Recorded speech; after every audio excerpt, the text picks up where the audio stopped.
El día que enterramos a mi vecino, pensé que estaba despidiendo a un anciano solitario que apenas me regalaba flores y frases extrañas. Nunca imaginé que, al caer la tarde, un abogado pronunciaría mi nombre frente a todos y cambiaría mi historia para siempre.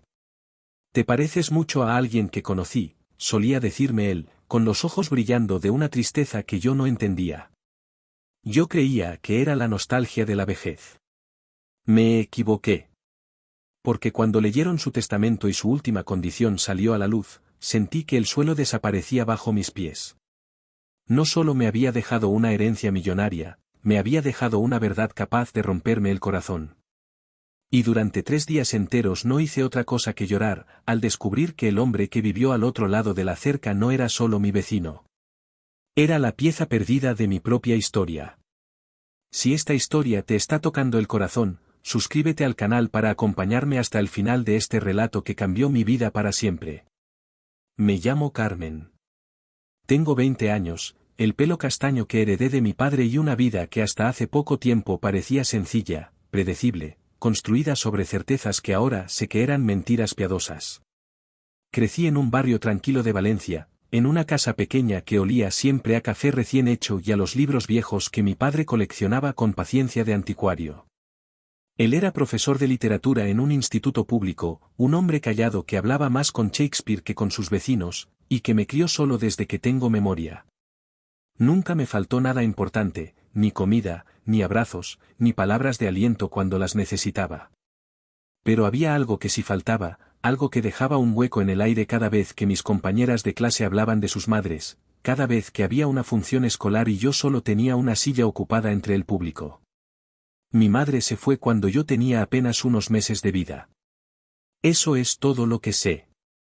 Mi padre no guardaba fotografías de ella, salvo 2 que descubrí por casualidad en una caja de zapatos cuando tenía 11 años. En ellas aparecía una mujer joven de sonrisa luminosa y ojos tristes, alguien que parecía estar huyendo de algo incluso mientras posaba para la cámara.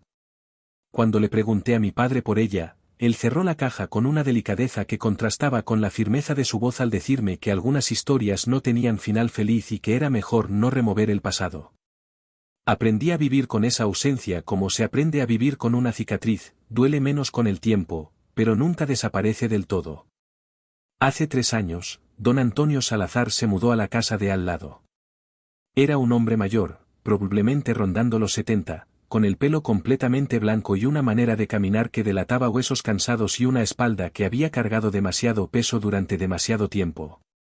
Llegó sin familia, sin visitas, con apenas unas cuantas maletas y unos muebles viejos que los de la mudanza descargaron con indiferencia profesional. Mi padre y yo lo ayudamos aquel primer día, cargando cajas hasta su salón mientras él nos agradecía con una cortesía anticuada, de esas que ya casi no existen. Recuerdo que cuando me vio por primera vez, se quedó paralizado en medio del pasillo con una caja de libros entre las manos, mirándome con una intensidad que me incomodó.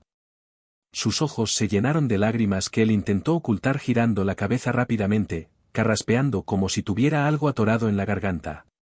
Con el tiempo, don Antonio y yo desarrollamos una relación extraña, una especie de cercanía respetuosa que nunca terminaba de cruzar la línea hacia la verdadera intimidad. Él cuidaba un jardín pequeño pero impecable, lleno de rosales que podaba con dedicación casi religiosa cada fin de semana. A menudo me traía flores, siempre rosas blancas, que colocaba en un jarrón en nuestra cocina y que llenaban la casa de un perfume suave y melancólico. Me preguntaba por mis estudios de pedagogía, escuchaba mis respuestas con una atención que pocos adultos me prestaban, y a veces me contaba fragmentos de su vida, que había trabajado como ingeniero, que había viajado por media Europa, que había vivido muchos años en Barcelona antes de decidir retirarse en Valencia. Pero siempre había algo que no decía, algo que flotaba en el aire entre nosotros como una pregunta formulada a medias. Lo que más me desconcertaba era esa frase que repetía cada vez que me veía. Me miraba fijamente, con esos ojos grises que parecían querer decir 1000 cosas, y susurraba con una voz que temblaba ligeramente, «Te pareces mucho a alguien que conocí». Yo sonreía con incomodidad, sin saber qué responder, pensando que quizá la soledad lo estaba confundiendo, que tal vez yo le recordaba a alguna sobrina lejana o a una estudiante de su pasado. Mi padre, las pocas veces que lo comenté, simplemente se encogía de hombros y decía que los viejos a veces se perdían en sus recuerdos. Pero había algo en la manera en que don Antonio pronunciaba esas palabras, una mezcla de dolor y esperanza, que me hacía sentir que había más detrás de ellas de lo que yo podía comprender. Durante esos 3 años, don Antonio se convirtió en una presencia constante pero silenciosa en mi vida. Estaba ahí cuando salía por las mañanas a la universidad, regando sus rosales mientras me despedía con la mano. Estaba ahí cuando volvía por las tardes, leyendo en su porche con unas gafas de montura dorada que se resbalaban constantemente por su nariz. A veces intercambiábamos más que saludos, él me preguntaba qué estaba leyendo, yo le contaba sobre mis clases, y en esos breves momentos yo sentía que había una conexión genuina entre nosotros, algo que iba más allá de la simple vecindad. Pero también había momentos en los que lo sorprendía mirándome desde su ventana con una expresión que solo puedo describir como de pérdida profunda, como si estuviera viendo a través de mí hacia algo que había quedado atrás en el tiempo. Mi padre mantenía con don Antonio una relación cordial pero distante. Se saludaban cuando se cruzaban en la calle, intercambiaban comentarios sobre el clima o las noticias, pero nada más. Yo atribuía esa distancia a la personalidad reservada de mi padre, a su tendencia de mantener a todos excepto a mí a una distancia prudencial. Nunca se me ocurrió que pudiera haber otra razón, nunca imaginé que detrás de esos saludos educados pudiera existir un silencio cargado de historias no contadas. Vivíamos los tres en una especie de equilibrio frágil, cada uno ocupando su espacio, cada uno guardando sus secretos, sin saber que todo estaba a punto de derrumbarse. Don Antonio enfermó súbitamente a principios del otoño pasado. Fue algo rápido y despiadado, un dolor que lo llevó al hospital una noche de septiembre y que en menos de 2 semanas lo consumió completamente. Yo lo visité varias veces en el hospital, llevándole libros que sabía que nunca llegaría a leer y flores de su propio jardín que mi padre y yo habíamos cuidado en su ausencia. Él me tomaba la mano con una fuerza sorprendente para alguien tan débil, me miraba con esos ojos que seguían guardando secretos y repetía, una y otra vez, esa misma frase que ya se había convertido en una letanía incomprensible: «Te pareces mucho a alguien que conocí». La última vez que lo vi consciente, añadió algo más, algo que en ese momento no entendí pero que ahora resuena en mi mente como una campana rota: «Perdóname por no haber tenido el valor». Murió un domingo de octubre, cuando las hojas de los árboles de nuestra calle empezaban a teñirse de ocre y el aire olía a tierra húmeda y a tiempo que se escapa. La noticia me llegó por una llamada del hospital a primera hora de la mañana. Yo estaba preparando café en la cocina, pensando en los exámenes que tenía esa semana, cuando el teléfono sonó y una voz profesional y fría me informó que don Antonio Salazar había fallecido durante la madrugada, que había dejado mi nombre como contacto de emergencia y que necesitaban que alguien se hiciera cargo de los trámites. Colgué el teléfono y me quedé inmóvil frente a la ventana, mirando hacia su casa vacía, hacia su jardín que pronto se llenaría de maleza sin nadie que lo cuidara. Y entonces, sin entender completamente por qué, empecé a llorar.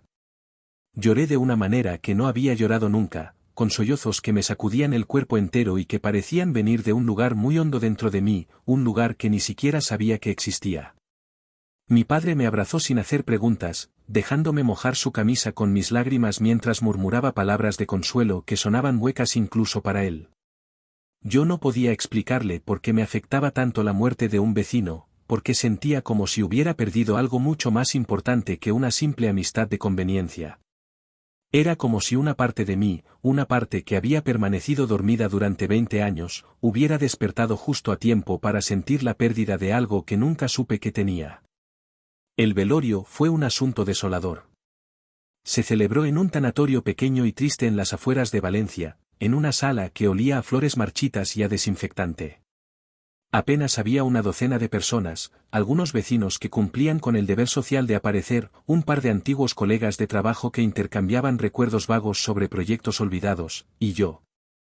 Mi padre vino conmigo pero se mantuvo al fondo de la sala, observando con esa expresión inescrutable que adoptaba cuando no quería que nadie supiera lo que estaba pensando.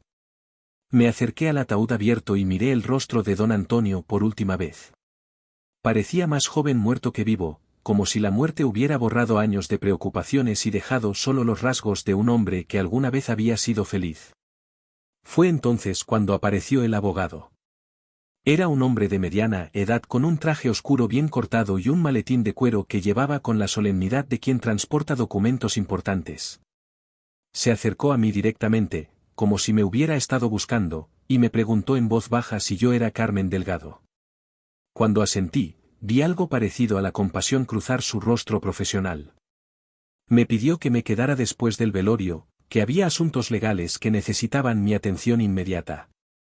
El corazón me empezó a latir más rápido sin que supiera exactamente por qué, una especie de premonición de que algo estaba a punto de cambiar de manera irreversible. Cuando todos se fueron y quedamos solo el abogado, mi padre y yo en esa sala vacía que resonaba con ecos de condolencias huecas, el hombre abrió su maletín y sacó una carpeta gruesa llena de documentos. Me explicó con voz cuidadosa, eligiendo cada palabra como si estuviera caminando por un campo minado, que don Antonio Salazar había dejado un testamento muy específico. Que en ese testamento me nombraba como su única heredera. Que me dejaba su casa, sus ahorros, todos sus bienes materiales. Mi padre se puso de pie bruscamente, con el rostro pálido, pero el abogado levantó una mano pidiéndole que esperara, que había más. Había una condición. Una única condición que debía cumplir para recibir la herencia. El abogado sacó un sobre sellado con lacre rojo, un gesto tan anticuado que parecía sacado de otra época, y me lo entregó con manos que temblaban ligeramente. Dentro había fotografías viejas, desgastadas en los bordes por el paso del tiempo y el roce de dedos que las habían mirado demasiadas veces. Las extendí sobre la mesa con manos temblorosas y el mundo se detuvo. En esas fotografías reconocí el rostro de la mujer de las dos únicas fotos que mi padre guardaba. Pero aquí estaba más joven, radiante, llena de vida.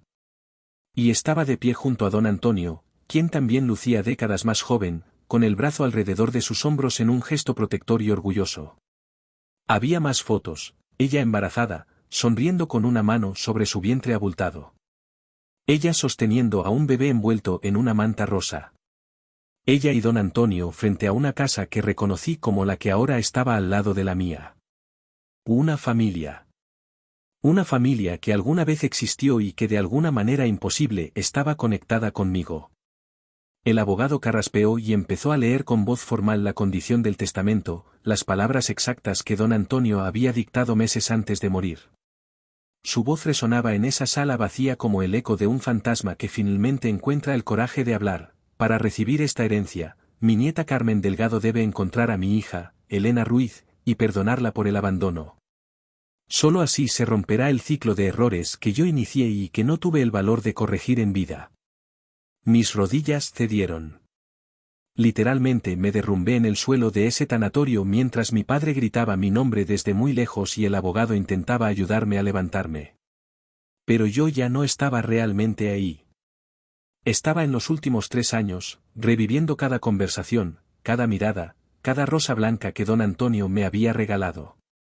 Estaba viendo su rostro cuando me veía salir por las mañanas, comprendiendo finalmente qué significaba esa expresión de pérdida y esperanza mezcladas. Estaba escuchando su voz diciéndome una y otra vez que me parecía a alguien que había conocido, alguien que resultaba ser su propia hija, mi madre, la mujer que me había abandonado y que él también había abandonado antes que ella. Mi abuelo. Don Antonio era mi abuelo.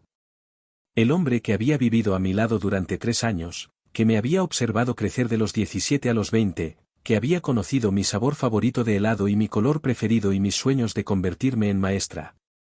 Él lo sabía todo, y yo no sabía nada. Vivimos separados por una cerca de menos de 2 metros, compartimos tazas de té en su porche y conversaciones sobre libros y clima, y él nunca, ni una sola vez, tuvo el valor de decirme quién era realmente. Se conformó con migajas de mi presencia, con robarse momentos de cercanía disfrazados de amabilidad vecinal, muriendo poco a poco mientras me veía vivir una vida en la que él era solo un extra, un personaje secundario sin líneas importantes en el guión. Pasé 3 días encerrada, en mi habitación sin poder parar de llorar. Mi padre dejaba bandejas de comida frente a mi puerta que yo apenas tocaba, deslizaba notas por debajo preguntándome si necesitaba algo, si quería hablar, si podía entrar a acompañarme. Pero yo no podía hablar con nadie porque no sabía ni siquiera por dónde empezar a procesar lo que había descubierto. Era como si alguien hubiera arrancado el suelo debajo de mis pies y yo estuviera cayendo en una oscuridad sin fondo, rodeada de fragmentos de una vida que creía conocer pero que resultaba ser una construcción de medias verdades y silencios calculados. El abogado, un hombre llamado Marcos Sendín que resultó ser mucho más compasivo de lo que su profesión sugería, me había dejado una caja grande de cartón antes de irse del tanatorio. Me dijo que don Antonio había preparado todo meticulosamente, que había pasado los últimos meses de su vida organizando papeles y escribiendo cartas, como si supiera que se le acababa el tiempo y quisiera dejar todo en orden antes de partir. Esa caja contenía el verdadero testamento, no el legal sino el emocional, décadas de documentos, fotografías organizadas cronológicamente, y sobre todo, cartas. Montañas de cartas escritas con una letra cada vez más temblorosa pero siempre legible, siempre cuidadosa, como si cada palabra hubiera sido pesada antes de ser puesta en el papel. La primera carta que leí estaba fechada 2 semanas antes de su muerte y empezaba con una disculpa: querida Carmen, si estás leyendo esto es porque yo ya no estoy y porque finalmente has descubierto la verdad que no tuve el valor de contarte en vida. Sé que no tengo derecho a pedirte nada, mucho menos tu comprensión o tu perdón, pero necesito que sepas por qué hice lo que hice, o más bien, por qué no hice lo que debería haber hecho. La letra se volvía borrosa en algunos puntos donde lágrimas antiguas habían manchado el papel. Él contaba cómo había sido un padre severo e inflexible, un hombre criado en una época donde la autoridad paterna era incuestionable y el orgullo familiar valía más que la felicidad individual. Mi madre, Elena, había sido su única hija, una niña brillante y sensible que creció bajo la sombra de expectativas imposibles. Don Antonio había planeado su vida entera: estudiaría derecho, se casaría con alguien de buena familia, le daría nietos respetables que llevaran el apellido Salazar con dignidad. Pero Elena se enamoró de mi padre a los 17 años, un joven profesor sin fortuna ni apellido que daba clases particulares de literatura para pagarse la universidad. Y cuando quedó embarazada a los 18, el mundo cuidadosamente construido de don Antonio se derrumbó. La carta describía con un detalle doloroso la noche en que mi madre le confesó su embarazo. Él reaccionó con una furia que ahora, décadas después, describía con vergüenza profunda. Le gritó cosas horribles, la llamó irresponsable, le dijo que había destruido su futuro y deshonrado a la familia. Le dio un ultimátum: o terminaba con mi padre y daba al bebé en adopción, o se marchaba de su casa y no volviera nunca. Elena eligió irse. Tenía 18 años recién cumplidos, estaba embarazada de 5 meses, y salió de esa casa con una maleta pequeña y la determinación de construir una vida con el hombre que amaba. Pero lo que don Antonio no sabía entonces, lo que solo descubrió años después cuando ya era demasiado tarde, era que mi madre había enfermado gravemente después de mi nacimiento. Una depresión posparto severa combinada con una situación económica desesperada la había llevado al límite de sus fuerzas. Mi padre trabajaba todo el día en el instituto y daba clases particulares por las noches, apenas ganando lo suficiente para pagar un apartamento minúsculo en un barrio marginal de Valencia. Elena pasaba días enteros sola con un bebé que lloraba sin parar, sin dinero para médicos, sin familia que la apoyara, hundiéndose lentamente en una oscuridad de la que no sabía cómo salir. Una de las cartas incluía una fotocopia de otra carta, escrita por mi madre con una caligrafía desesperada y casi ilegible. Estaba dirigida a don Antonio y fechada 6 meses después de mi nacimiento. En ella, Elena le suplicaba ayuda. No pedía dinero para ella, solo para mí. Describía cómo no podía cuidarme adecuadamente, cómo mi padre estaba agotado trabajando en 2 empleos y no podían pagar medicinas cuando me enfermaba, cómo ella misma sentía que se estaba volviendo loca de soledad y desesperación. Le pedía a su padre que la perdonara, que pusiera a un lado el orgullo por el bien de su nieta, que la ayudara aunque fuera solo económicamente para que yo pudiera tener una vida digna. Don Antonio nunca respondió esa carta.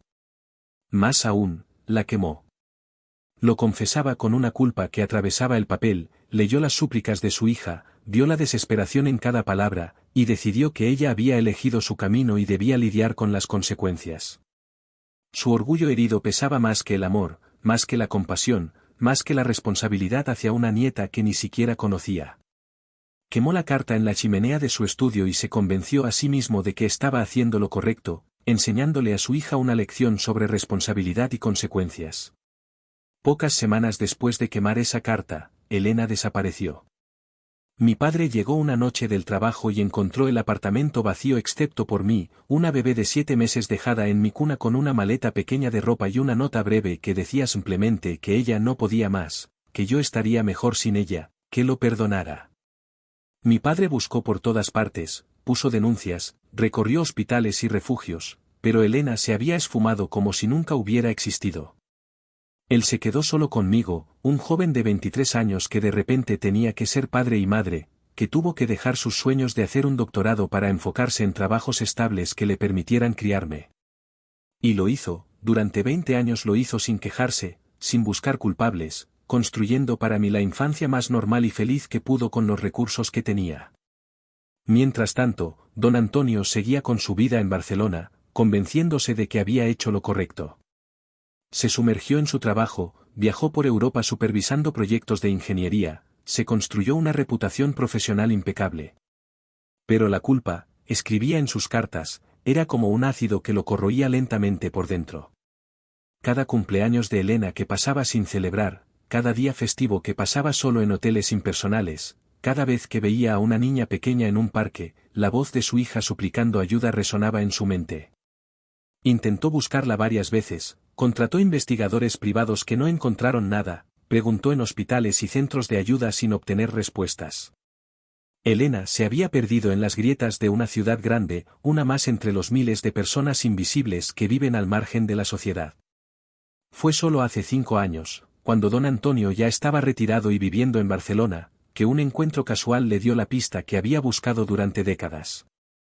Estaba en una biblioteca pública cuando escuchó a alguien llamar el nombre de Elena.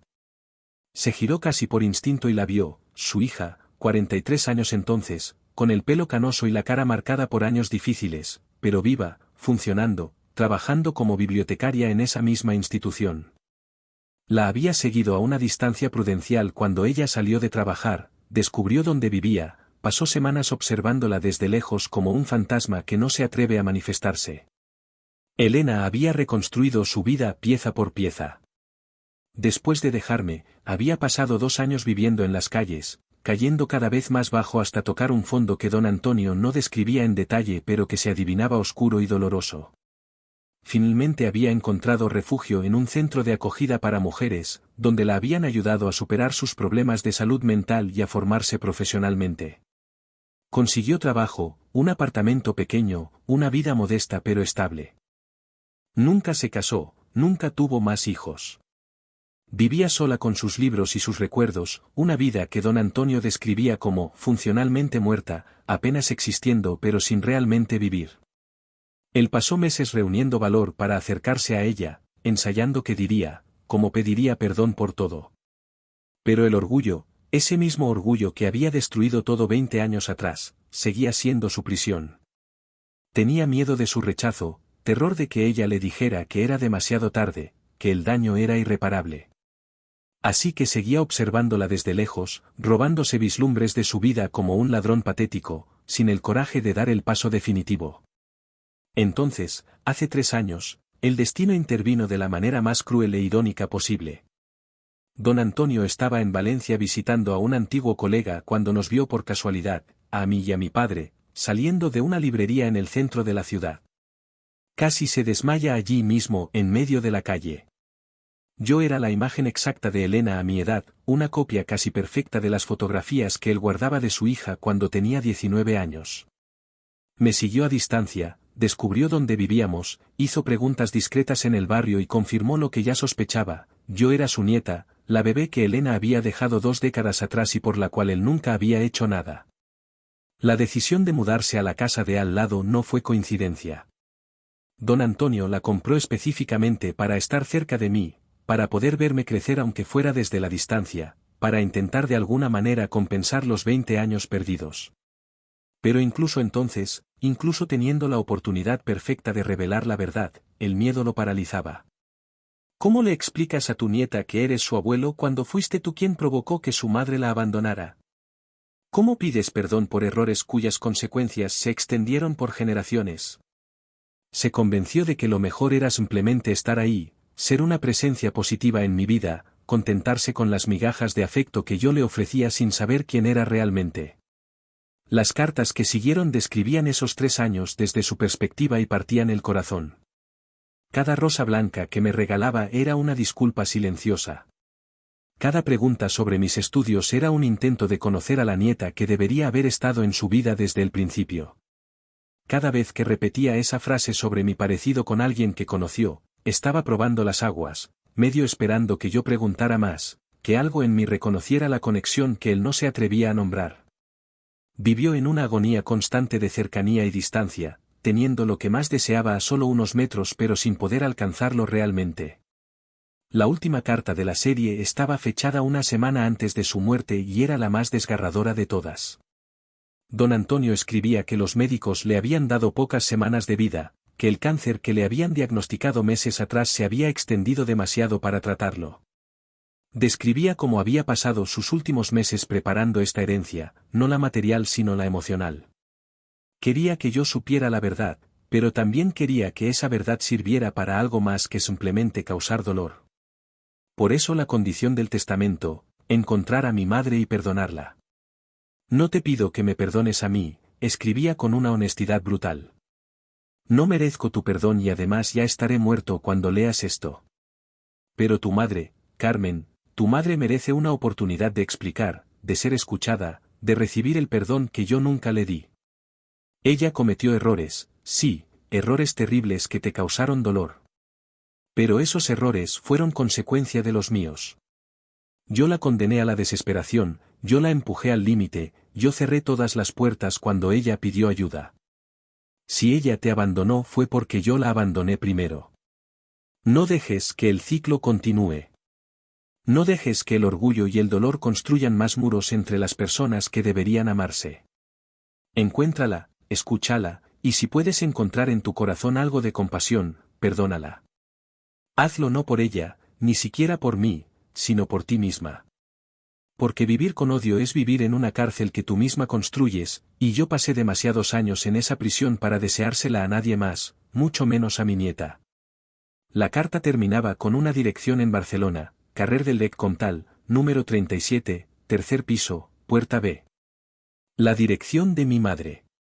El lugar donde ella había reconstruido su vida sin saber que su padre la había encontrado años atrás, sin saber que tenía una hija que crecía preguntándose por qué no había sido suficiente para que su madre se quedara. Leí esas cartas una y otra vez durante esos 3 días de encierro, llorando hasta que ya no me quedaban lágrimas, sintiendo rabia y compasión mezcladas en proporciones que cambiaban cada hora. Estaba furiosa con don Antonio por su cobardía, por haber tenido 3 años para decirme la verdad y elegir el silencio. Estaba furiosa con mi madre por haberme dejado, sin importar cuáles fueran sus razones. Estaba furiosa con el destino, con el orgullo, con todas las palabras no dichas y las oportunidades perdidas que habían definido la vida de mi familia. Pero también, enterrada debajo de toda esa rabia, había algo más, una necesidad profunda de entender, de conocer la historia completa, de llenar los espacios en blanco que habían definido mi existencia. Don Antonio tenía razón en una cosa, yo había pasado 20 años construyendo una identidad basada en la ausencia de mi madre, definida por el vacío que ella había dejado. ¿Quién sería yo si finalmente llenaba ese vacío? ¿Qué quedaría de la Carmen que había aprendido a sobrevivir sin madre si de repente esa madre tenía un rostro, una historia, razones que podían o no justificar lo que había hecho? Al 4.º día, mi padre finalmente entró en mi habitación sin pedir permiso. Me encontró sentada en el suelo rodeada de cartas, con los ojos hinchados y el pelo hecho un desastre. Se sentó a mi lado sin decir nada durante varios minutos, simplemente estando presente de esa manera callada y sólida que siempre había sido su forma de demostrar amor. Finalmente, habló con una voz cansada que revelaba que él tampoco había dormido mucho en esos días. Sabía que vendría este momento, dijo, mirando las cartas esparcidas en el suelo.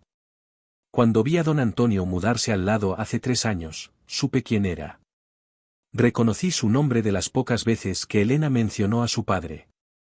Sabía que no era coincidencia que comprara esa casa específicamente. Pero pensé que si él tenía alguna razón para acercarse, eventualmente la revelaría. Y cuando pasaron meses y luego años sin que dijera nada, supuse que había decidido que era mejor dejarlo estar, que remover el pasado solo causaría más dolor. Me giré hacia él con una mezcla de incredulidad y algo parecido a la traición. Mi padre, el hombre que había sido mi roca durante toda mi vida, el único adulto en quien confiaba completamente, también había estado guardando secretos. También había elegido el silencio cuando la verdad habría sido el camino correcto. Debió ver algo en mi expresión porque sus ojos se llenaron de lágrimas, algo que solo había visto un par de veces en mi vida. No te lo conté porque quería protegerte, continuó, con la voz quebrándose ligeramente. Tu madre, lo nuestro fue intenso y breve, como un fuego que arde demasiado brillante y se consume rápido. Yo la amaba de una manera que nunca he vuelto a amar a nadie. Pero ella venía de un hogar donde el amor siempre venía con condiciones, donde cada abrazo tenía un precio. Su padre la quería a su manera, supongo, pero era un amor que asfixiaba, que exigía, que nunca era suficiente con lo que ella era y siempre quería moldearla en algo diferente. Se quedó en silencio por un momento, perdido en recuerdos que claramente todavía le dolían. Cuando se quedó embarazada, yo estaba aterrado pero también emocionado. Pensé que podríamos hacerlo funcionar, que el amor era suficiente. Pero subestimé lo difícil que sería, lo mucho que la pobreza puede quebrar incluso a las personas más fuertes. Elena empezó a cambiar después de que nacieras. Al principio eran solo momentos de tristeza profunda, días en los que se quedaba en cama sin poder moverse. Luego empezó a hablar de que tú estarías mejor sin ella, de que yo podría encontrar a alguien más capacitada para ser tu madre. Yo le decía que eso era una locura, que te amaba, que solo necesitábamos tiempo para adaptarnos. Mi padre se frotó los ojos con el dorso de la mano, un gesto de agotamiento que parecía acumulado de años. La mañana que se fue, habíamos tenido una discusión terrible la noche anterior. Yo estaba exhausto por trabajar 2 empleos, ella estaba al límite de sus fuerzas, y tú no habías parado de llorar en toda la semana por una infección de oído que no teníamos dinero para tratar adecuadamente. Le dije cosas horribles, Carmen. Le grité que necesitaba que se pusiera bien, que yo no podía hacerlo todo solo. Fue la única vez en mi vida que fui cruel con alguien a quien amaba, y fue la última conversación que tuve con ella. Cuando llegué a casa al día siguiente y te encontré sola, pensé que me volvería loco. Llamé a la policía, a hospitales, busqué en cada refugio de la ciudad. Pero ella había desaparecido completamente. Durante años me culpé por eso, pensando que si hubiera sido más paciente, más comprensivo, más fuerte, ella se habría quedado. Solo cuando tú creciste y empezaste a hacer preguntas sobre tu madre entendí que tenía que elegir, podía pasarte mi culpa y mi dolor, enseñarte a odiar a la mujer que nos había dejado, o podía intentar darte una infancia lo más normal posible, libre del peso de errores que no eran tuyos. Elegí lo segundo, añadió con voz firme. Decidí que no hablaría mal de tu madre, que no llenaría tu cabeza con historias de abandono y traición. Pero también decidí que no la buscaría activamente, que si ella quería volver tenía que ser su decisión. No tenía derecho a arrastrarla de vuelta a una vida que claramente no podía manejar. Y ciertamente no tenía derecho a usarte como cebo emocional para traerla de regreso. Así que construimos nuestra vida, tú y yo, y fue una buena vida. No lo fue. Asentí, incapaz de hablar porque mi garganta estaba cerrada por la emoción. Había sido una buena vida, eso era innegable. Mi padre había sido todo lo que yo necesitaba, presente, cariñoso, paciente, sacrificándose de 1000 maneras pequeñas que solo ahora, siendo adulta, empezaba a comprender plenamente. Pero también había sido una vida construida sobre ausencias, sobre preguntas sin responder, sobre la sensación constante de que faltaba una pieza en el rompecabezas de mi identidad. Ahora tienes que tomar una decisión, dijo mi padre, tomando mi mano entre las suyas que eran grandes y ásperas de tanto trabajo manual. Don Antonio te dejó esa herencia con una condición, pero nadie puede obligarte a cumplirla. Si decides no buscar a tu madre, nadie te va a juzgar. Tienes todo el derecho del mundo de estar furiosa con ella, de decidir que la página está cerrada y seguir adelante con tu vida. Pero si decides ir, si decides intentar encontrar respuestas, quiero que sepas que te apoyo completamente. Y también quiero que sepas algo más, parte de mí, la parte que la amó tan intensamente hace 20 años, todavía se pregunta cómo está, si está bien, si alguna vez encontró algo de paz. Sus palabras resonaron en mí durante horas después de que saliera de mi habitación. Mi padre me había dado permiso para algo que ni siquiera sabía que necesitaba, permiso para ser curiosa sobre mi madre sin sentir que traicionaba al hombre que me había criado solo, permiso para buscar respuestas sin que eso significara que nuestra vida juntos había sido insuficiente. Esa noche, por primera vez en 4 días, bajé a cenar con él. Comimos en silencio mayormente, pero era un silencio cómodo, el tipo de silencio que solo es posible entre personas que se conocen profundamente y no necesitan palabras para comunicarse. Al día siguiente, llamé a Marcos Sendín, el abogado. Le dije que aceptaba la herencia y que cumpliría la condición. Su voz sonaba aliviada cuando respondió que don Antonio había dejado todo preparado para este momento. Además de la dirección en Barcelona, había dejado dinero específicamente para que yo pudiera hacer el viaje sin preocupaciones financieras, y una carta de presentación que debía entregarle a Elena antes de identificarme. Todo estaba meticulosamente planeado, como si don Antonio hubiera dirigido esta escena desde más allá de la tumba, dándome las herramientas pero dejando que yo decidiera usarlas o no. La semana siguiente fue un borrón de preparativos y emociones contradictorias. Mis amigas de la universidad notaron que algo andaba mal, pero yo no tenía energía para explicaciones complicadas, así que inventé excusas vagas sobre problemas familiares. Mi padre me ayudó a organizar el viaje, reservó un hotel pequeño cerca de la dirección que teníamos, incluso me ofreció acompañarme. Pero ambos sabíamos que esto era algo que yo tenía que hacer sola, un viaje que solo yo podía emprender. La noche antes de partir, me senté en el jardín de don Antonio, que ahora técnicamente era mío aunque todavía no podía procesarlo. Los rosales necesitaban poda, las malas hierbas empezaban a invadir los canteros cuidadosamente diseñados, pero aún conservaba algo de su belleza anterior. Me senté en el banco donde él solía leer sus libros y miré hacia mi casa, imaginando cómo se había sentido esos 3 años, observándome ir y venir, robándose fragmentos de mi vida mientras guardaba el secreto más importante. ¿Por qué no me lo dijiste?, susurré al aire de la noche, sabiendo que no habría respuesta pero necesitando hacer la pregunta de todas formas. Tenías 3 años. 3 años completos para decir la verdad. ¿Por qué elegiste morir sin que yo supiera? Pero incluso mientras formulaba la pregunta, parte de mí entendía la respuesta. Don Antonio había vivido con el peso de su error durante décadas, había visto cómo su orgullo destruyó a su familia y no supo cómo repararlo. El miedo al rechazo, a la confrontación, a tener que mirar a los ojos el daño que había causado, era más fuerte que su deseo de conexión. Eligió el rol de vecino amable porque era seguro, porque no requería que se enfrentara a su culpa, porque le permitía pretender que estaba haciendo algo bueno sin arriesgar nada real. Y quizás, pensé mientras las lágrimas volvían a rodar por mis mejillas, esa también era su última lección para mí, un ejemplo de lo que no hacer, una advertencia contra dejar que el miedo y el orgullo dicten nuestras decisiones. Él había pasado años paralizados por esas emociones y había muerto sin resolver nada, dejando que otros limpiaran el desastre emocional que había creado. No iba a cometer el mismo error. Iría a Barcelona, buscaría a mi madre, y al menos intentaría romper el ciclo de silencios y oportunidades perdidas que habían definido a mi familia durante 2 generaciones. El tren a Barcelona salió temprano por la mañana. Mi padre me llevó a la estación y me abrazó durante largo rato sin decir nada, comunicando en ese abrazo todo lo que las palabras no podían expresar, su apoyo, su preocupación, su propia mezcla complicada de esperanza y miedo sobre lo que yo podría encontrar.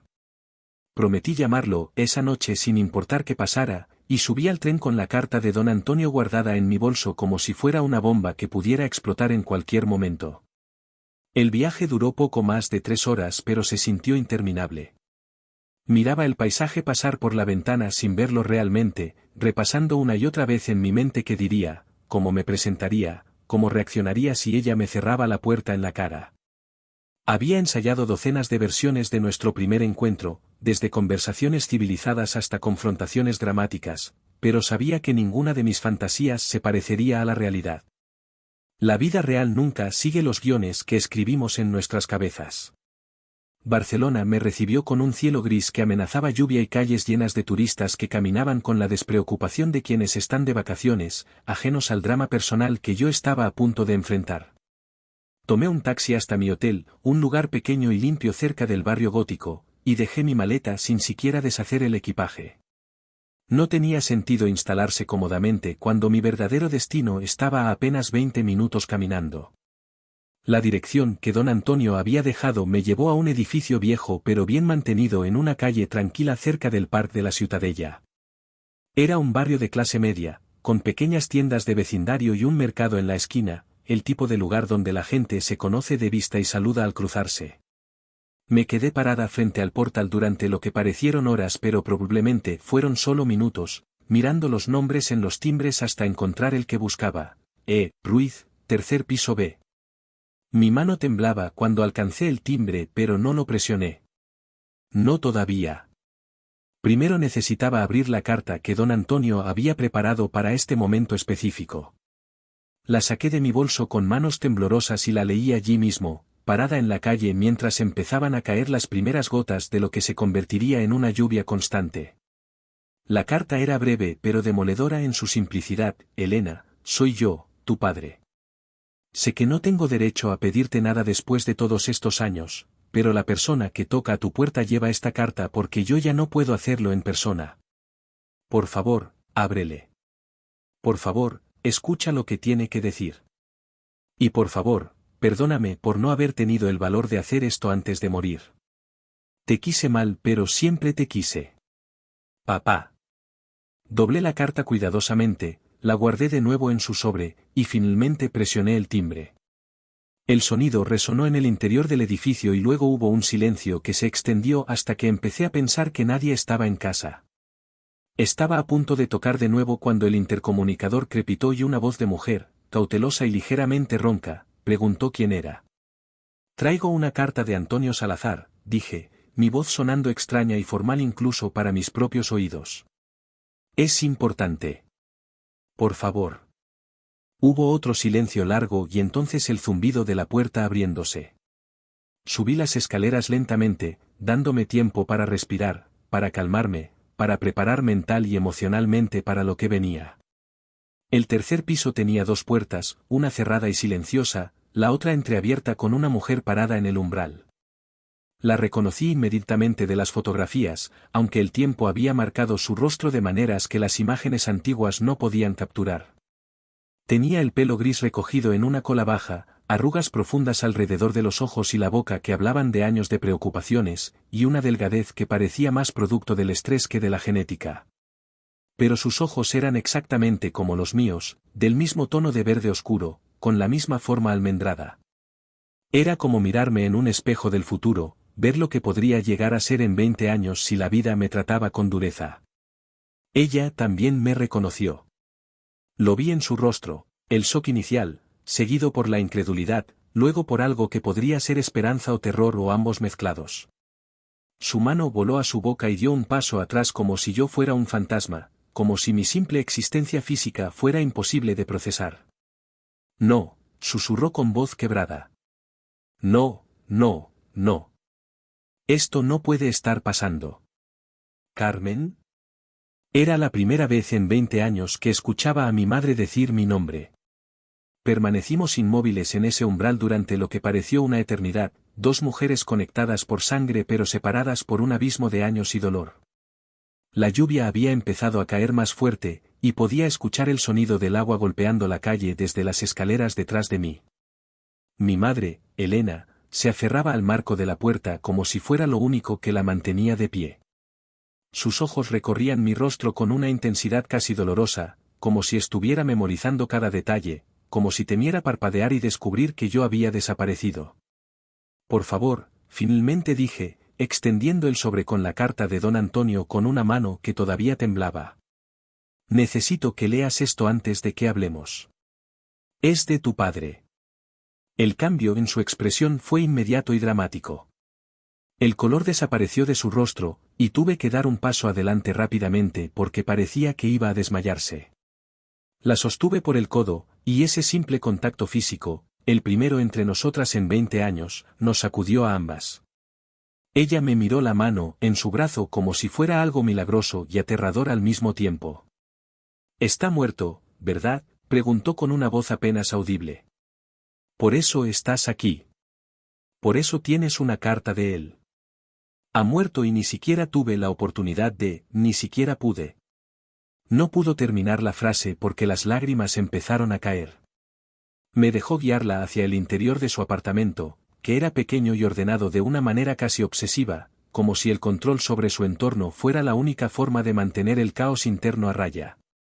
Había libros por todas partes, estanterías que cubrían cada pared disponible, pilas organizadas en las mesas y en el suelo.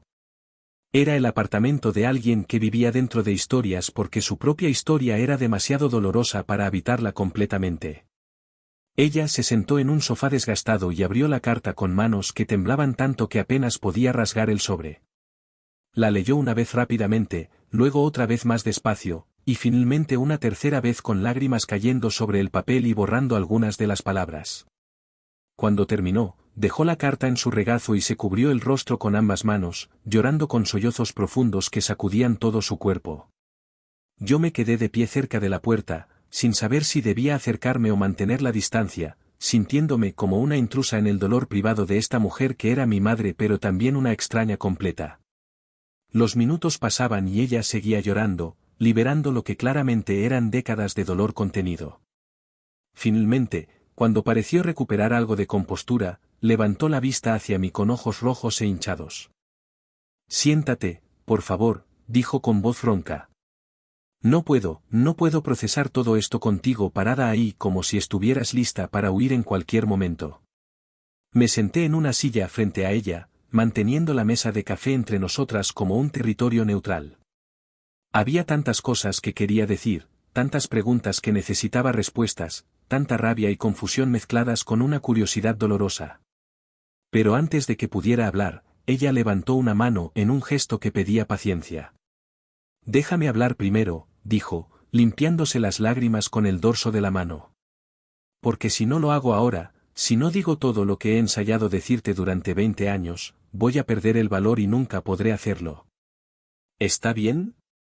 ¿Puedes darme eso?». Asentí, incapaz de confiar en mi voz en ese momento. Ella respiró profundamente varias veces, organizando sus pensamientos, y luego empezó a hablar con una voz que era sorprendentemente firme considerando lo mucho que temblaba por dentro. «Lo primero que necesitas saber es que dejarte fue la decisión más difícil y más equivocada de mi vida, pero en ese momento sentía que era la única opción que tenía. Sé que eso no tiene sentido para ti, sé que nada de lo que diga va a justificar lo que hice, pero necesito que entiendas el estado mental en el que estaba. No estoy buscando perdón, Carmen. No merezco tu perdón.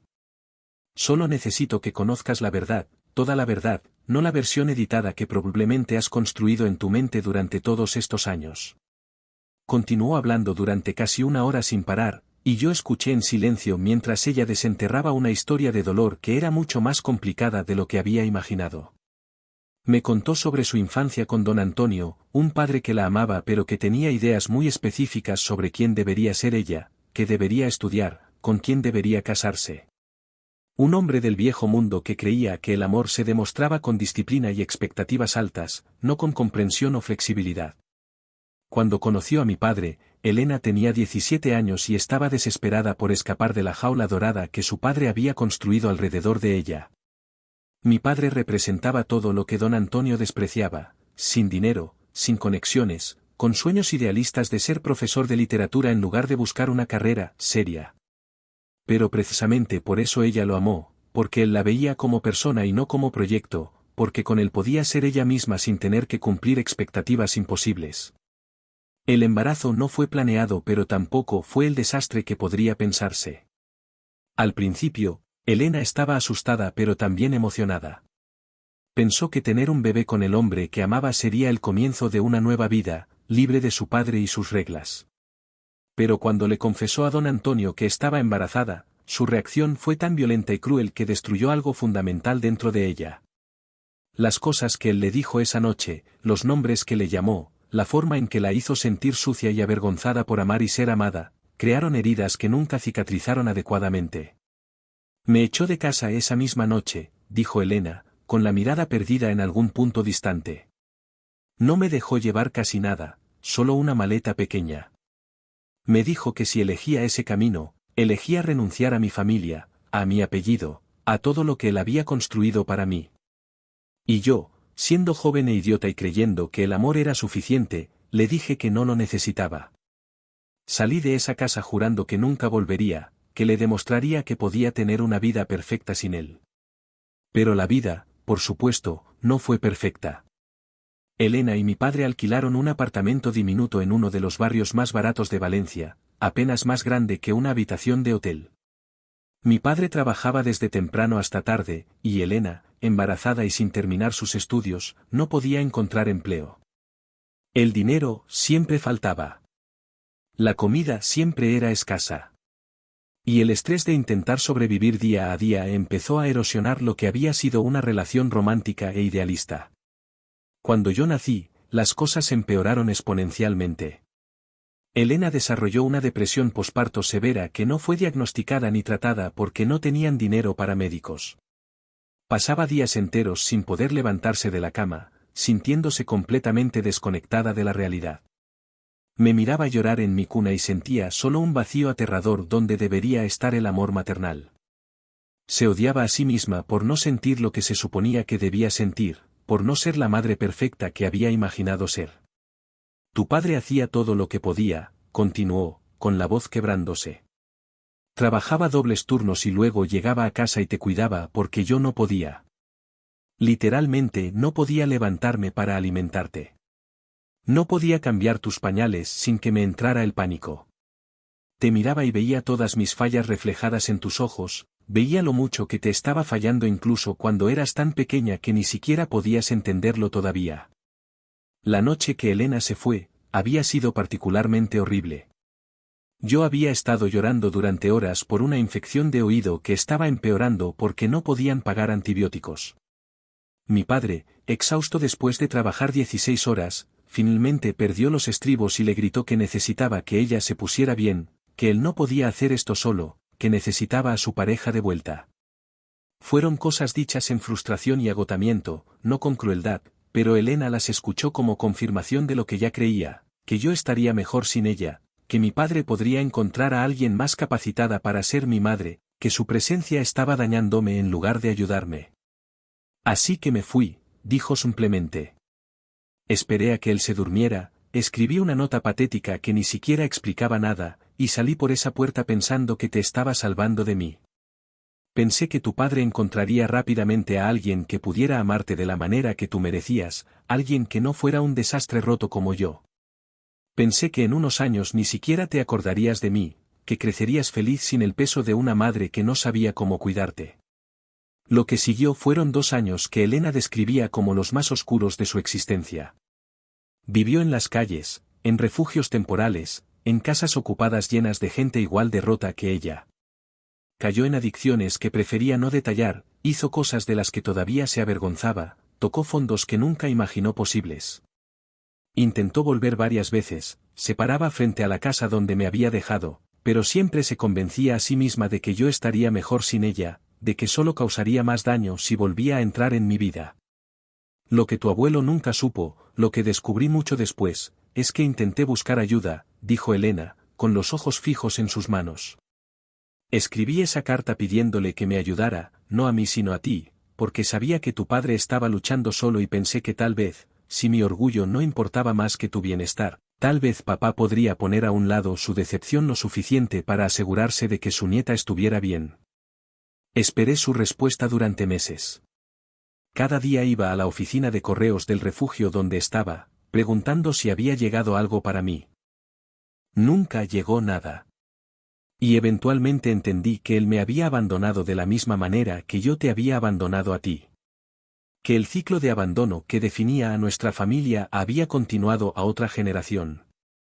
Fue solo después de tocar fondo completamente, después de un incidente que ella no quiso detallar pero que claramente fue traumático, que Elena encontró un centro de acogida para mujeres que realmente la ayudó.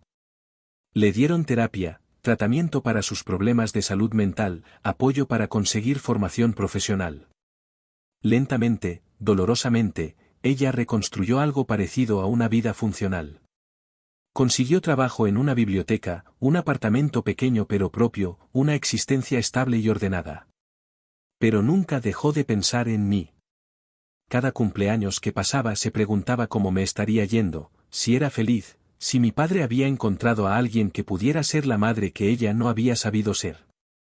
Varias veces contrató investigadores privados para confirmar que yo estaba bien, solo para asegurarse de que su decisión de abandonarme no me había arruinado completamente la vida.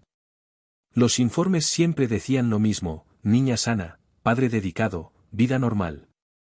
Y cada vez que leía esos informes, Elena sentía una mezcla de alivio y dolor devastador, aliviada de que yo estuviera bien pero destruida por el hecho de que lo estaba sin ella. Nunca intenté volver a tu vida porque pensé que no tenía derecho, dijo, finalmente mirándome directamente a los ojos por primera vez desde que empezó su historia. Pensé que después de todo lo que había hecho, después de haberte dejado cuando me necesitabas, no merecía ser parte de tu vida. Pensé que lo mejor que podía hacer por ti era mantenerte alejada, dejar que crecieras sin la sombra de mis fracasos. Fue un acto de cobardía disfrazado de sacrificio maternal, lo entiendo ahora. Pero en ese momento, con mi mente rota y mi corazón destrozado, parecía lo correcto. Se quedó en silencio entonces, esperando mi respuesta, mi juicio, mi rabia. Y yo tenía rabia, mucha rabia, pero también había algo más, una comprensión dolorosa de que no hay villanos simples en esta historia, solo personas rotas tomando decisiones imposibles con información incompleta y recursos insuficientes. Podía ver a la chica de 18 años que había sido mi madre, aterrada y sola y enferma, convenciéndose de que abandonar a su bebé era un acto de amor. Estaba completamente equivocada, sí, pero podía ver por qué su mente fracturada había llegado a esa conclusión. Necesito saber algo, dije finalmente, mi voz sonando más tranquila de lo que me sentía. En todos estos años, en todas estas veces que checaste que yo estuviera bien, ¿nunca quisiste realmente volver? ¿Nunca hubo un momento en el que dijeras, al demonio con todo, voy a buscar a mi hija? Elena cerró los ojos y más lágrimas rodaron por sus mejillas. Cada maldito día, Carmen. Cada maldito día durante 20 años. Pero el miedo era más fuerte que el deseo. Tenía miedo de que me odiaras, de que me cerraras la puerta en la cara, de que mi regreso te causara más daño que bien. Y parte de mí, la parte que nunca sanó completamente, pensaba que no merecía tu amor de todas formas. Que había quemado ese puente y no tenía derecho a intentar reconstruirlo. Nos quedamos sentadas en silencio durante varios minutos, procesando todo lo que había sido dicho y todo lo que todavía quedaba sin decir. Afuera la lluvia había amainado a una llovizna constante, y el apartamento estaba lleno de esa luz gris de tarde que hace que todo parezca más triste de lo que realmente es.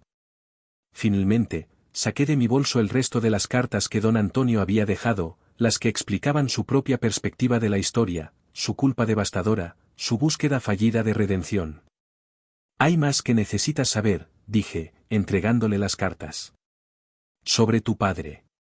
Sobre los últimos 3 años. Sobre por qué estoy aquí ahora. Elena leyó las cartas de don Antonio con una intensidad que era dolorosa de presenciar. Su rostro pasaba por docenas de emociones en cuestión de minutos: shock, dolor, rabia, tristeza, y finalmente, algo que parecía ser una mezcla de alivio y pérdida profunda. Cuando terminó, especialmente cuando leyó las partes donde don Antonio confesaba haber vivido al lado mío durante 3 años sin revelar su identidad, dejó escapar un sonido que era mitad risa y mitad sollozo. Estuvo a tu lado durante 3 años, repitió, con la voz llena de incredulidad. Mi padre, el hombre más orgulloso que conocí, vivió al lado de su nieta durante 3 años y no tuvo el valor de decirle la verdad. Es casi como justicia poética, ¿no? Él me enseñó que el orgullo era más importante que el amor, y ese mismo orgullo lo condenó a morir solo con sus secretos, observándote desde lejos como yo te observé desde lejos todos estos años. Había amargura en su voz pero también compasión, la comprensión de alguien que había cometido sus propios errores y podía reconocer los errores de otros sin juzgarlos demasiado duramente. Se levantó y caminó hacia la ventana, mirando hacia la calle mientras procesaba todo lo que acababa de descubrir. Yo me quedé sentada, dándole espacio, sintiéndome exhausta emocional y físicamente por todo lo que había pasado en las últimas horas. ¿Sabías que intenté volver a conectar con él hace como 5 años?, dijo Elena sin girarse, su reflejo apenas visible en el vidrio de la ventana. Contraté a un investigador para encontrarlo, descubrí que vivía en Barcelona, incluso llegué hasta su edificio una vez. Me quedé parada frente a su portal durante casi 1 hora, intentando reunir el valor para tocar el timbre. Al final no lo hice. Pensé, igual que él probablemente pensó cuando vivía a tu lado, que era demasiado tarde, que demasiado tiempo había pasado, que el rechazo sería más de lo que podría soportar. Se giró entonces para mirarme, y en su rostro vi el eco de mi propio dolor, el reconocimiento de que ambas habíamos sido víctimas y perpetradoras del mismo ciclo de miedo y orgullo que había destruido a nuestra familia. Somos iguales, tu abuelo y yo, continuó con voz suave. Ambos dejamos que el miedo nos paralizara. Ambos nos convencimos de que mantener la distancia era más seguro que arriesgar el rechazo. Y ambos perdimos años preciosos que nunca recuperaremos porque fuimos demasiado cobardes para ser vulnerables, para admitir nuestros errores y pedir perdón sin saber si lo recibiríamos. Sus palabras resonaban con una verdad que era imposible ignorar. Don Antonio había pasado 3 años a mi lado sin decir nada. Elena había pasado 20 años sabiendo dónde estaba yo sin hacer nada. Mi padre había guardado secretos para protegerme. Y yo misma, si era completamente honesta, había construido muros alrededor de la idea de mi madre, prefiriendo el vacío conocido a la complejidad de una persona real con razones reales. Todos habíamos elegido la seguridad del silencio sobre el riesgo de la verdad. La condición del testamento, dije finalmente, rompiendo el silencio que se había extendido demasiado tiempo. Don Antonio dejó todo con la condición de que te encontrara y te perdonara. No sé si puedo hacer eso todavía. No sé si alguna vez podré. Pero vine aquí porque él pasó sus últimos meses de vida intentando corregir sus errores, preparando todo para que este momento pudiera suceder. Y pensé que le debía al menos intentarlo, intentar entender, intentar ver si hay alguna manera de avanzar que no involucre cargar este peso para siempre. Elena asintió lentamente, limpiándose las lágrimas que seguían cayendo. No te pido perdón, Carmen. No puedo pedirte eso. Lo que hice es imperdonable. Pero lo que sí te pido es, tiempo. Tiempo para conocernos, para que veas quién soy ahora, no solo quién era cuando te dejé. Tiempo para contarte todas las cosas que nunca pude compartir contigo. Tiempo para intentar construir algo, lo que sea, aunque no sea una relación madre-hija tradicional. Solo, algo. Una conexión que no esté basada completamente en el pasado sino también en quienes somos ahora. Era un pedido razonable, y parte de mí quería aceptarlo inmediatamente. Pero otra parte, la parte que había crecido sin madre y había aprendido a sobrevivir con esa ausencia, tenía miedo de bajar las defensas. Tenía miedo de dejarla entrar solo para que volviera a irse, tenía miedo de que la versión adulta del abandono doliera tanto como la versión infantil. Esos miedos debieron mostrarse en mi rostro porque Elena dio un paso hacia mí y luego se detuvo, respetando mi espacio incluso mientras claramente quería cruzarlo. Sé que necesitas tiempo para procesar todo esto, dijo suavemente. No espero que tomes ninguna decisión ahora mismo. Pero, ¿podrías al menos considerar quedarte unos días en Barcelona? No necesitas verme todos los días, ni siquiera necesitas verme si no quieres. Pero si decides que quieres hablar más, hacer más preguntas, o simplemente caminar por el parque en silencio mientras intentamos averiguar cómo hacer esto, estaría aquí. Cada día. Esperando. Por el tiempo que necesites. Me quedé en Barcelona durante una semana. Los primeros 2 días apenas vi a Elena, usando ese tiempo para procesar todo en la soledad de mi habitación de hotel, llamando a mi padre largas horas por las noches para hablar sobre todo lo que había descubierto. Él escuchaba con paciencia mientras yo desahogaba mi confusión y mi dolor, y cuando le conté la versión de Elena sobre su relación y su partida, escuché el quiebre en su voz cuando admitió que ella tenía razón sobre muchas cosas, que él también había fallado de maneras que ahora podía ver claramente. El tercer día, llamé a Elena y accedí a encontrarme con ella para tomar café. Fue incómodo al principio, dos extrañas intentando navegar territorio desconocido, buscando puntos de conexión más allá del vínculo biológico. Pero lentamente, en el transcurso de esa hora en una cafetería pequeña cerca de su apartamento, empezamos a encontrar fragmentos de algo parecido a la comprensión mutua.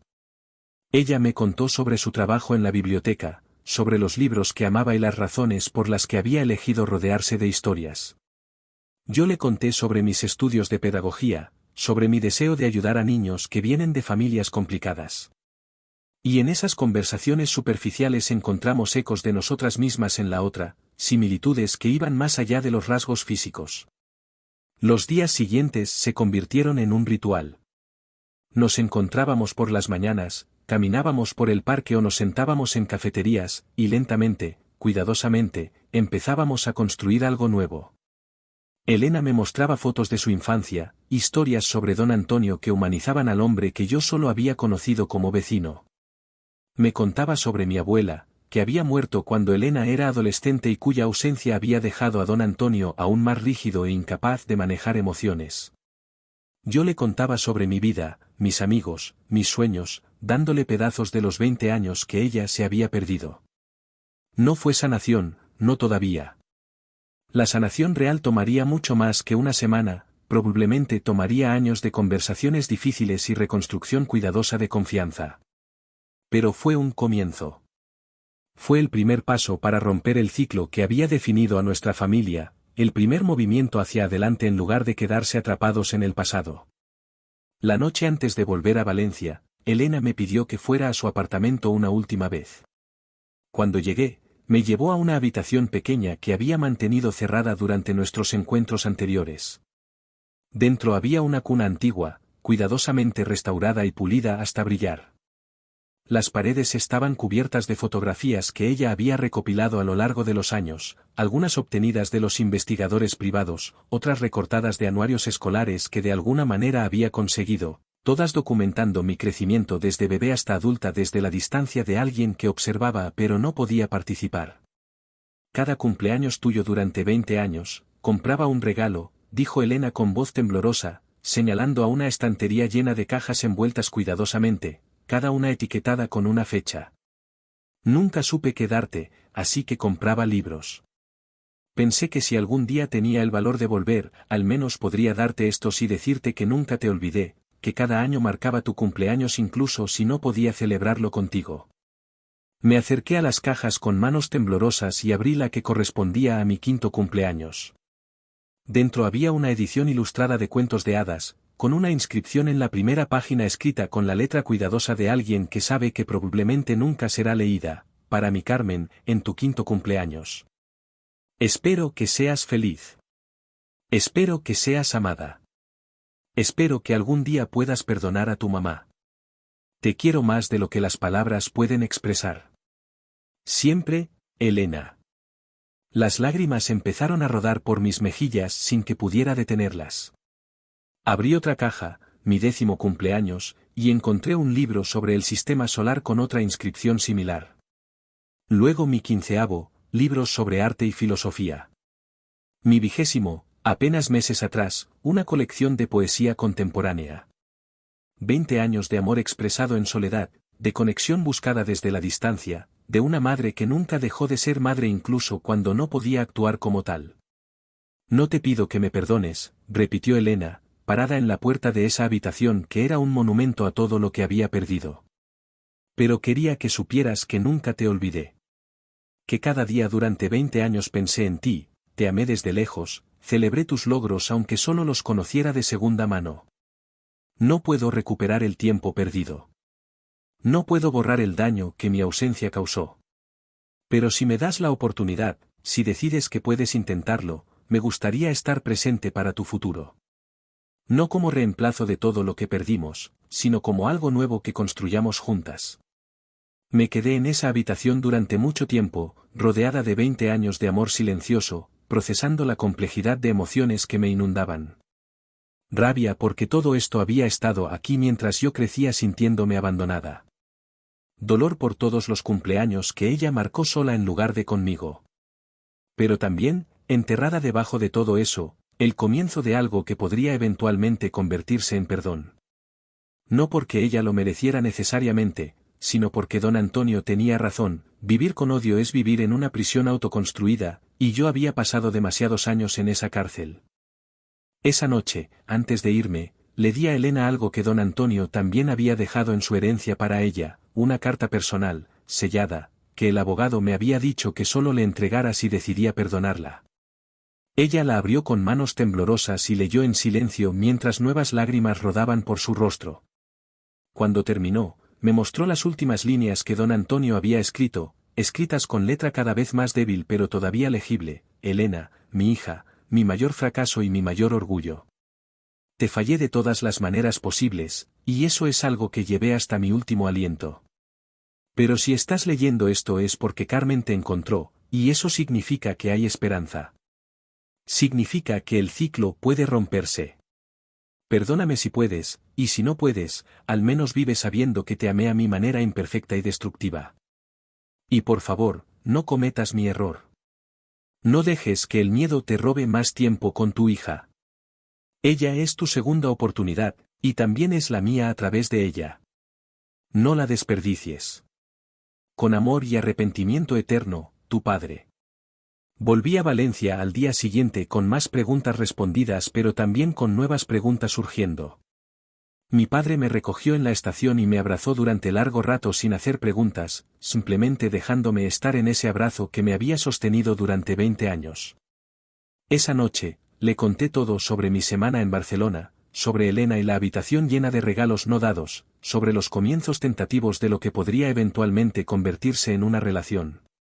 ¿Vas a volver a verla?, preguntó finalmente, después de escuchar todo en silencio. Creo que sí, respondí, sorprendiéndome a mí misma con la certeza en mi voz. No sé qué forma tomará esa relación, si alguna vez podré llamarla mamá sin que se sienta falso, si alguna vez podré confiar en ella completamente. Pero creo que don Antonio tenía razón sobre algo: el perdón no es algo que haces por la otra persona, es algo que haces por ti misma. Y yo estoy cansada de cargar el peso del abandono. Estoy cansada de definirme por lo que me faltó en lugar de por lo que tuve y lo que podría tener. Mi padre asintió lentamente, con los ojos brillando con lágrimas no derramadas. Tu madre.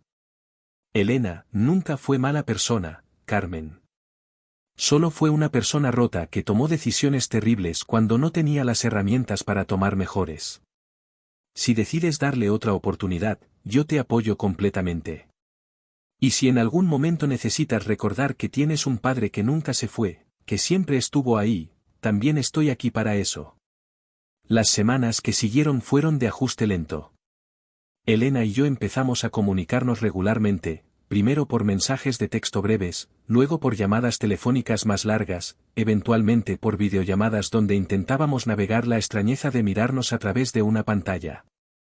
Ella vino a Valencia un mes después, y esta vez fue a nuestra casa, la casa donde ella me había dejado 20 años atrás. Ver a mis padres juntos en la misma habitación por primera vez en décadas fue surrealista y doloroso y extrañamente sanador. Hablaron durante horas, reviviendo el pasado no para culparse mutuamente sino para intentar entender cómo tres personas que se amaban habían terminado en un lugar tan doloroso. 3 meses después, cumplí la condición formal del testamento de don Antonio en una ceremonia pequeña con el abogado presente. Dije las palabras que él había pedido: perdono a mi madre por abandonarme. Y cuando las dije, me sorprendí al darme cuenta de que no eran solo palabras vacías dichas para recibir una herencia. Realmente estaba empezando a perdonar, no porque ella lo mereciera sino porque yo lo necesitaba. Necesitaba liberar ese peso que había cargado durante 20 años, necesitaba hacer espacio para algo nuevo en lugar de quedarme atrapada en lo viejo. La casa de don Antonio se convirtió en un proyecto que compartimos, Elena y yo. Decidimos convertirla en un espacio para personas que necesitaban apoyo, madres jóvenes luchando como Elena había luchado, familias en crisis buscando recursos y orientación. Le pusimos el nombre de mi abuelo, no para honrar lo que hizo mal sino para honrar lo que finalmente intentó hacer bien, su último acto de intentar reparar el daño que causó. Elena se mudó a Valencia para ayudar a administrarlo, y lentamente, trabajando juntas en algo con propósito, encontramos una manera de estar juntas que se sentía auténtica. No es una historia de final feliz perfecto porque la vida real nunca funciona así. Todavía hay días en que me siento furiosa con ella, días en que algo la desencadena y veo la sombra de la depresión cruzar su rostro. Todavía hay conversaciones difíciles sobre todo lo que perdimos, sobre cómo mi infancia habría sido diferente si ella hubiera tenido el apoyo que necesitaba.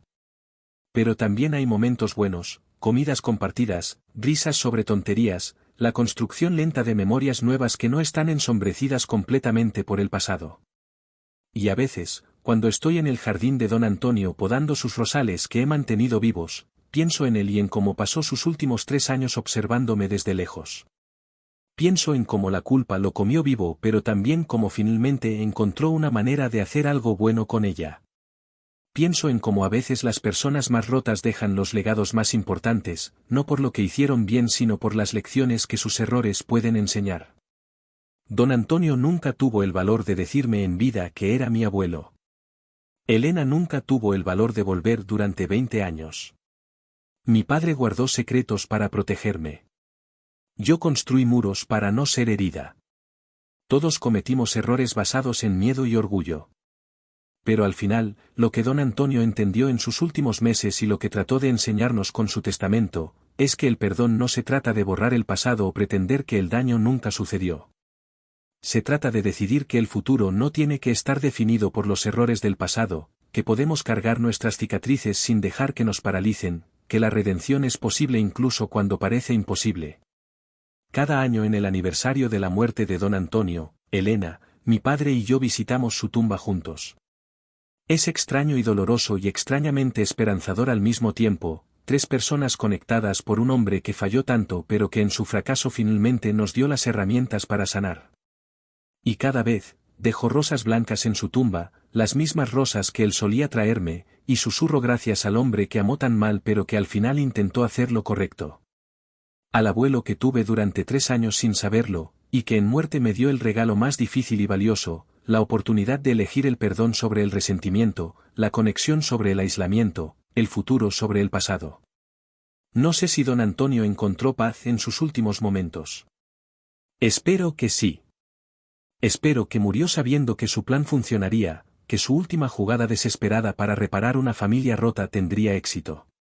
Porque si pudo verlo, si hay algo después de la muerte y pudo presenciar cómo su herencia no solo era una casa y dinero sino la reconstrucción de una familia, entonces tal vez su culpa finalmente encontró algo de redención. Y tal vez, solo tal vez, todos nosotros, los vivos que quedamos para limpiar el desorden emocional que dejó, también encontraremos algo parecido a la paz. No hoy, probablemente no mañana, pero eventualmente. Paso a paso, conversación difícil tras conversación difícil, reconstruyendo lo que se rompió de maneras que ni siquiera sabíamos que eran posibles. Esa es la verdadera herencia que don Antonio dejó, no las posesiones materiales, sino la comprensión de que nunca es demasiado tarde para intentar hacer lo correcto, que el orgullo es una prisión pero el perdón es la llave, y que las familias rotas pueden sanarse si alguien tiene el valor de dar el primer paso hacia la reconciliación. Él no tuvo ese valor en vida, pero su muerte me dio el empujón que necesitaba para tenerlo yo. Y por eso, a pesar de todo, por cada rosa blanca que nunca pude agradecerle en persona, por cada conversación que nunca tuvimos sobre quién era realmente, por todo el tiempo perdido que nunca recuperaremos, estoy agradecida. Agradecida de que al final, cuando ya no quedaba tiempo, mi abuelo encontró una última manera de amarnos bien.